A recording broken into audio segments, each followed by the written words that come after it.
Yes, good afternoon everyone. So today we'll see into duality theory. Okay. So previous classes we came across simplex method, isn't it? So in that simplex method again we saw different methods how to solve the same linear programming problem. So the linear programming problem we solved it using simplex method, that is the basic method. Then the second one was big M method, then we saw two-phase method. Okay, so that is nothing but the standard LP problem. You are just converting it into standard form and then you are solving it for getting the values for the basic variables. Okay, so we'll see today what is duality theory. Okay, yes, so if you look into this, duality theory is nothing but for every problem whatever you have, the basic problem which we call it as primal, there it has another problem called as dual. That means the problem whatever we represent, the linear programming problem, those equations I hope you remember, maximizing z or minimizing z, and there are certain constraints, isn't it? So that is what is the linear programming problem all about. So for every problem you can represent it in a different way also. That form is called as dual form. So primal is nothing but the whatever way you represent. Okay, it has basic feasible solution, then you have optimal solution, all those things and all. So that primal can be represented in the form of dual. Okay, so there may not be only single way of representing the linear programming problem. Okay, yes, so it also says that the linear programming defined directly and systematically from the original primal, that is the original LP model. From that original LP model you are again finding out the another problem, okay, or another way of representing it. Yes, yes, so we were discussing about the duality theory. So what do you mean by duality theory? It is nothing but for every problem whatever you have generated the linear programming equations, so for that you can have another version of it, okay, or you can represent the same problem in a different way. So that way it is called as dual. Okay, so you have a different representation for that. Yes, so here if you look at this, so what are the rules for converting the already generated linear programming model to another version? Okay, so that is nothing but rules for generating primal to dual. Primal is why we have called it primal, as that is the initial model that we have generated, and that model can be represented in a different form. So how to convert the primal model to the dual model, that is what is the rules here. Okay, so let us look into the rules now. So if the primal is to maximize, the dual is to minimize. That is, you have z maximum, z minimum, isn't it? So that is nothing but you need to maximize that, you need to minimize that. Okay, it might be minimization problem or it might be a maximization problem. So the initial model whatever you have generated, if that is maximization, then the dual is nothing but you have to minimize. So here in the initial representation, if z is maximized, in the dual representation z is minimized. So initially if the z is minimized, in the dual representation z will be maximized. Okay, and in the initial representation you will have constraints, isn't it? Subject to, you will have certain equations. Okay, so here what we do is for every constraint you create a variable, and that variable is called as dual variable. Okay, so for every constraint you have a variable, and in the dual representation every variable in the initial one will be converted as constraint. So we will look into the problem, then you will understand this terms. Okay, yes, so this is how the representation is. So primal linear programming and the dual linear programming. So here if it is z is maximized, so here the z will be minimizing. Okay, so if you have x1, x2, x3, xn, see in every equation you have x1, x2, x3, xn, and you have m number of constraints here. Okay, b1, b2, b3, c, bm, that means you have m different constraints. Okay, so for that m different constraints you generate m number of variables, and that variable is nothing but y1, y2, ym. Okay, y1, y2, ym. And here how many variables you have? Here you have n number of variables, isn't it? N number of variables. So in the dual representation you will have n number of constraints. Okay, here you have n number of variables, so those n number of variables in the dual representation will be your number of constraints. Okay, and here in the primal, whatever number of constraints you have, that many variables will be there in dual representation. Okay, so we will look at some examples, then you will understand what is primal representation, what is dual representation. So look at this, see every problem what you do, okay, maximization or minimization. So this is z. Okay, so if you look at this is z. So z is represented as c1 x1 plus c2 x2. C is nothing but the constant or the coefficient for all the variables x1, x2, x3, how many ever variables you have. Okay, so now you have the constraints. Okay, you have n number of constraints, let us assume. Okay, so see a1 x1 plus a2 x2 less than or equal to b1. Then the second equation might be a2 x1 plus a3 x2 less than or equal to b2. Okay, that depends on number of x1, and this is the number of constraints you have. So what we do is, for every constraint you will have a variable, and that variable is represented as y1 here. Okay, for every constraint you have a variable, and that variable is represented as y1 here. So this is just the general representation. So this is the initial generated model. Okay, for that this is the dual representation. Okay, so we'll see one or two problems, then you will understand what is primal representation and what is dual representation. Okay, so this is just an example. See, so a firm is producing three types of automobile trailers. One is flatbed, one is economy, and one is luxury. So you have three variables here, x1, x2 and x3. Okay, so you have three variables. So this is the equation given. So maximize z. So z is equal to 6x1 plus 14x2 plus 13x3. So this is to maximize.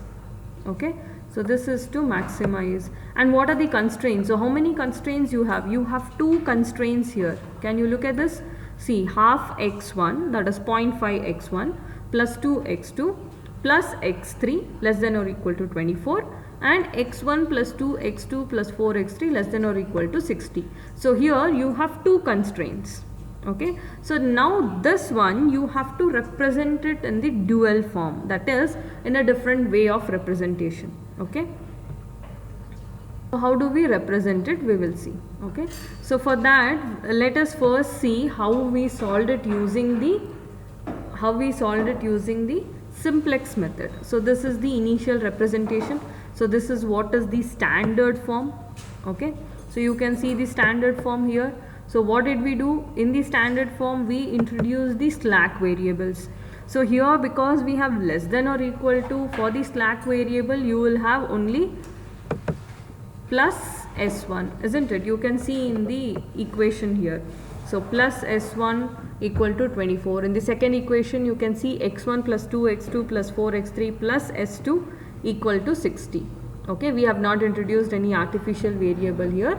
This is the for the simplex method how we solved it. Okay, yes. So in the table you can see how we represent it. Cj is nothing but the coefficients of the z then in the table you have the you need to get the values for the basic variables, that is x1, x2, x3, in such a way that if you apply those values in z, it should give you the maximum value. Okay, so here you have only two constraints, isn't it? So how many slack variables you will have? You will have only two slack variables. So those slack variables are nothing but s1 and s2, and initially the coefficient is nothing but 0. Yes, so if you look at the table, this is how we have represented it. So first equation is nothing but half x1 plus 2x2 plus x3, so coefficient will be 1, plus s1 equal to 24. And the second equation is x1 plus 2x2 plus 4x3 plus s2 equal to 60. So if we find Cj minus Zj, initially Zj will be 0 only because the coefficient of S1 and S2 is 0. Cj minus Zj, you will get it as 6 minus 0 is 6, 14 minus 0 is 14, 13 minus 0 is 13. Next you will find out which one is the key column, so this is the key column. So then based on that you will find which one is the key row, so this one is the key row. So after certain iteration, at the end of all the iteration, so this is what is the table you get. Okay, at the end of all the iteration, I will not repeat that because you have already learnt it in the simplex method, the solving using simplex method.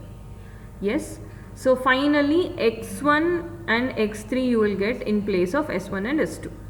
Okay, only two basic variables you have got it, so that means x2 will be equal to 0, you know that. Okay, so what is the coefficient for x1? It is 6, coefficient for x3 it is 13. So 6 into 1 is 6, so you have got Zj. So 6 into 6 is 36. So 36 minus 13 is nothing but 23. Again 6 into 0 plus 13 into 1, you get 13. So 6 into 4 plus 13 into 1, I mean minus 1, so that is minus 13. So 24 minus 13 is 11. Again 6 into minus 1 and 13 into half.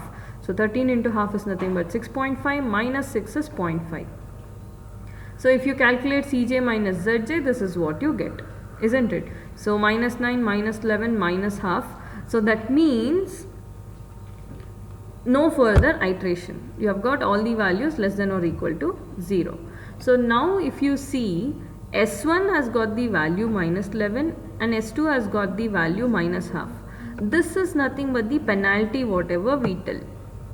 Okay, so this is nothing but the penalty whatever we tell. Okay, so this can be considered as negative of the reduced cost. Okay, so if that is called as the negative of the reduced cost, then what should be the actual value? Actual value is nothing but 11 and 0.5. Okay, so this we call it as y1 and y2. So instead of the slack, here you have y1 and y2. So how many equations you had? Two equations, that is the two constraints. So for two constraints you have two variables. So those two variables are y1 and y2, isn't it? So instead of slack variables, you have taken another variable and represented the same linear programming problem in a different way. Okay, so we'll see. Yes, so now how do you represent? See, you have minimize z equal to 24y1 plus 60y2. So if you look at this, see what was the equation here? The equation was, see, constraint less than or equal to 24, less than or equal to 60. So for this equation I have taken one variable called as y1, and for this equation I have taken one variable called as y2. Okay, so here z is maximize. So there in the dual representation you will have z minimize. And what are the coefficients for variable y1 and y2? It is 24 and 60. See, 24 and 60. So if you look at this, see how it is represented, 24 y1 plus 60 y2. So that is what we did hit here, no? See, so this was less than or equal to 24, less than or equal to 60. The same thing we have taken it as 24 y1 plus 60 y2 for our z minimization. Okay, for z minimization. Then what about these 6, 14 and 13? Here you see in the problem it should be either less than or equal to or greater than or equal to. So when z is maximized, you have all the equations less than or equal to only, isn't it? Yes. So here it should be now greater than or equal to in all the constraints. Okay. So how many variables you had in the primal representation? So look at this, how many variables you had? x1, x2, x3, 3 variables. So in the dual representation you will have 3 constraints. Okay, how many constraints you had in the primal representation? So if you look at the number of constraints, here you had only 2 constraints. So in the dual representation you will have 2 variables. Okay, so did you see this? So 24y1 plus 60y2. And let us see how to get the equations, that is the constraint equations. So if you look at this, see what you have here, coefficients. So half x1. So this, instead of x1 you will represent it as y1. So half y1 plus y2, it is greater than or equal to 6. Okay. Same way, here what are the coefficient for x2? It is 2 and 2. So instead of x2 we will have y1 and y2. So 2y1 plus 2y2 greater than or equal to 14. So you are getting together all the x1s, all the x2s and all the x3s. Okay. So this, whatever you have in the z equation, those coefficients will be your RHS. Okay. And these coefficients, whatever you have in the constraints, will be your LHS in the constraint. Okay, so that is half y1 plus y2 is greater than or equal to 6, 2y1 plus 2y2 greater than or equal to 14, and similarly y1 plus 4y2 greater than or equal to 13. So that is what you will get the equation. See here, yes, half y1 plus y2 greater than or equal to 6, 2y1 plus 2y2 greater than or equal to 14. Similarly, y1 plus 4y2 greater than or equal to 13. Okay. So, and what we got here, the slack values 11 and 0.5. So, that is your solution here. See. So, y1 is equal to 11 and y2 is equal to half. So, if you apply the same here, see 24 into 11 plus 60 into half. 60 into 1 by 2 is nothing but 30. So 24 into 11, that will give you around 234, isn't it? No. How much? Sorry, 264, I guess. 22 plus 4, yeah. So 264 plus 30 is nothing but 294. Same thing if you look at this, when we found the solution for the same equations, what we got here? See, x1 is equal to 36. x3 is equal to 6. So if you apply, then what about x2? x2 will be equal to 0. So if you apply this, so 6 into 36 plus 13 into 6, that will give you 294. Okay, same values we have got here. See, the z value whatever we have got is 294 only, isn't it? So the same model you can represent it in a different way. So that is why it is called as dual theory. So you have dual representation for the same problem. Okay, and you will get the same solution also. Here only thing is z is minimum and there z was maximum. So the solution was same. Okay, see here you have all greater than or equal to, there you had all less than or equal to constraints. Okay, yes. So if you look at the problem, so this is how it look. See, the first initial problem was maximize z, which is equal to 6x1 plus 14x2 plus 13x3, and the constraint was half x1 plus 2x2 plus x3 less than or equal to 24, x1 plus 2x2 plus 4x3 less than or equal to 60, and x1, x2, x3 greater than or equal to 0. So this was the initial representation for a given problem. So the same problem it was represented in. So how it was represented? See, So minimizing z, here it is maximizing, here it is minimizing. And here if you look at the equation, so it is constraints are less than or equal to. So here it will be greater than or equal to. So here whatever you had to the right hand side of the constraint, so 24 and 60, so that will be the coefficient in the dual representation for your z. Okay, yes. So 24 y1 plus 60 y2. Okay, then so here you had half x1 and here you had 1 x1. So that will be the coefficient for your y1 and y2. See, half y1 plus y2, and it is greater than or equal to 6. Same way 2y1 plus 2y2 greater than or equal to 14, and y1 plus 4y2 greater than or equal to 13. So only thing is the representation is different. All the values are same only. Okay, and because you had two constraints here, so you will have two variables here. Because you had three variables here, you will have three constraints here. Okay, the variables are converted to constraints and the constraints are converted to variables. So y1 and y2 greater than or equal to 0. Let us see one more example. See, look at this. I hope it is visible.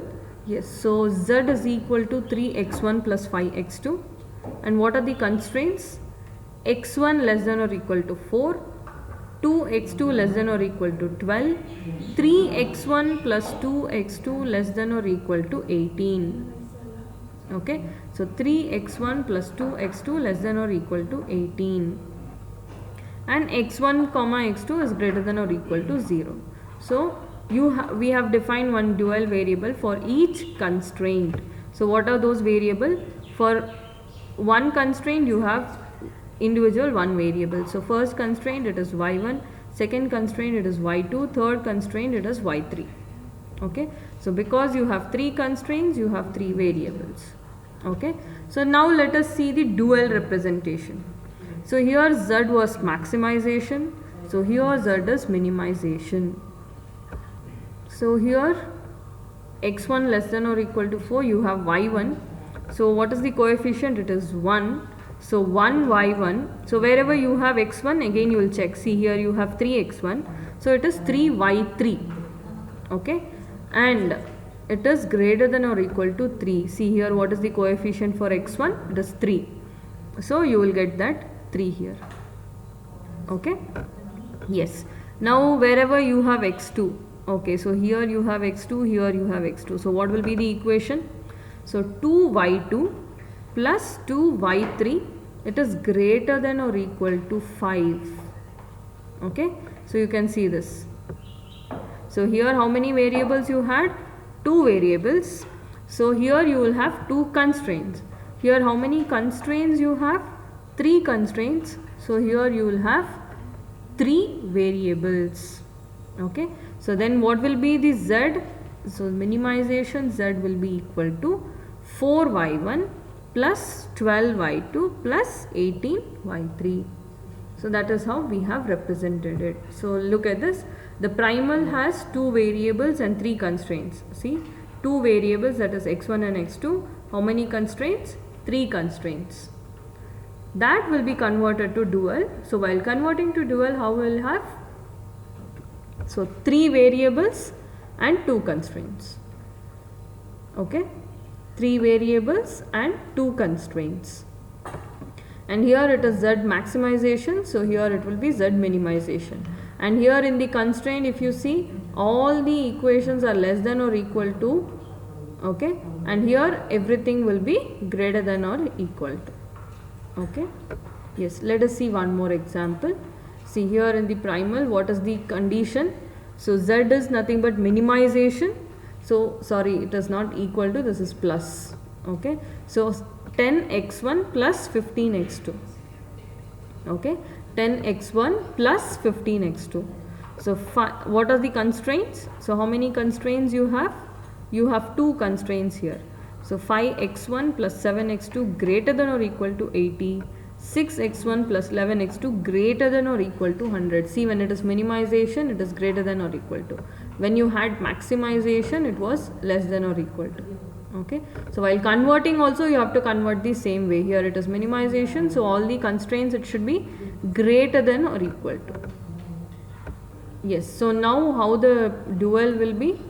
So it will be nothing but, here you have y1 and y2, so z will be maximization, so z maximization is equal to 80 y1 plus 100 y2.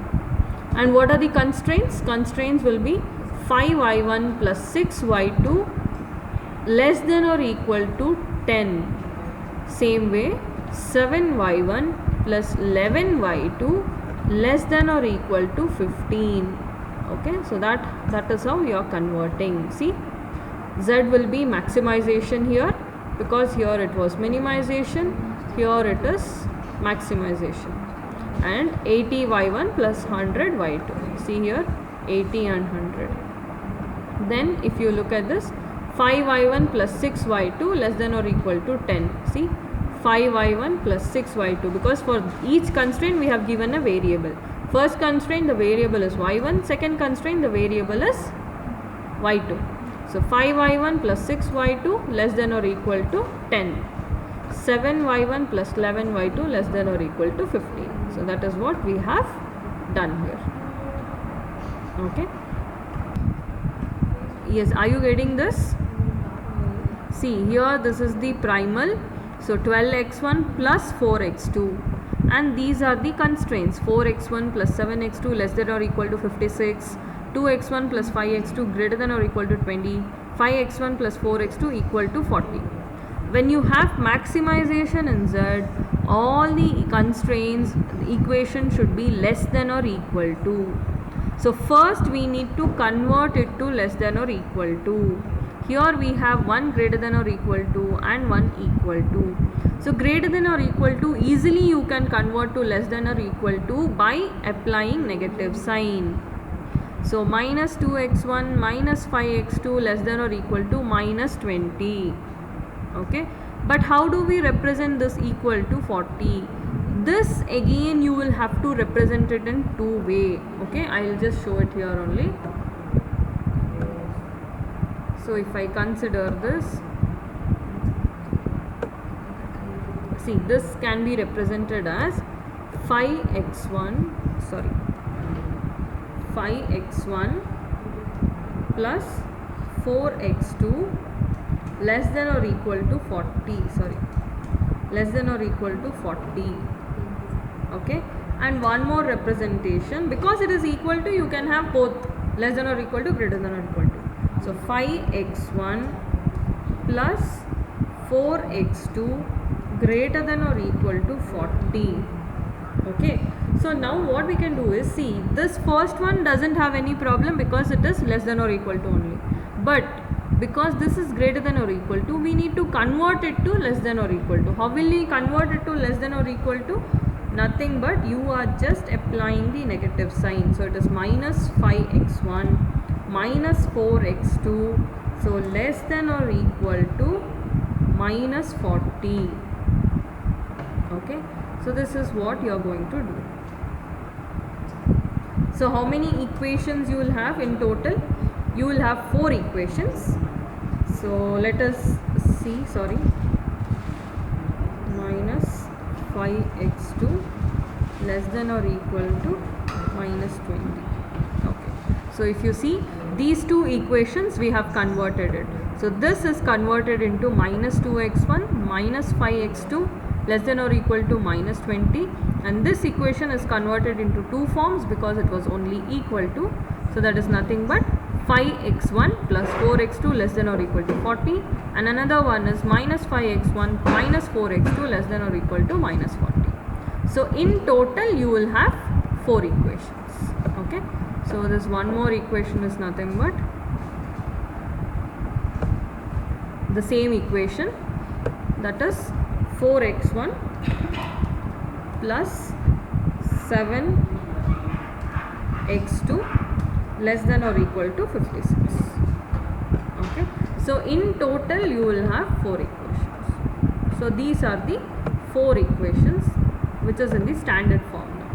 Now how to convert? Yes, so what is the main purpose of duality is So if you have n number of variables, if you have large number of variables, so that will reduce to less number of variables based on the number of constraints. Because if you have see here you have 3 constraints, so in total you have 4 constraints, so you will have 4 variables, and here you have 2 variables, so in dual representation you will have 2 constraints. But if you have 4 variables here and 2 constraints, in the dual representation the number of variables will be reduced, isn't it? So that will help you in solving the problem faster. So that is the reason you have this duality theory. Okay, yes. So I hope you have understood what is duality theory.